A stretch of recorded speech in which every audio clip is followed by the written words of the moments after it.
Hey guys, in this video I'll show you how to go ahead and use Gmail chat on your phone. First, open up your Play Store and download Google Chat, okay? Go ahead and download this, wait for this to install, and then go ahead and open up this app. As you can see, I'll turn this off. Okay, click on X. Now here we go. We have Google Chat right here. You can switch accounts really easily, whichever account you want to use the chat feature with.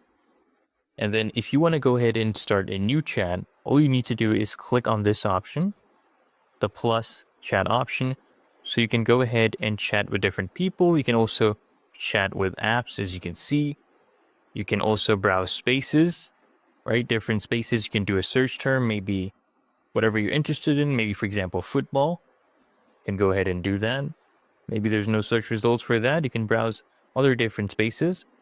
And what you can also do, guys, is you can come here and see your spaces. You can see your direct messages.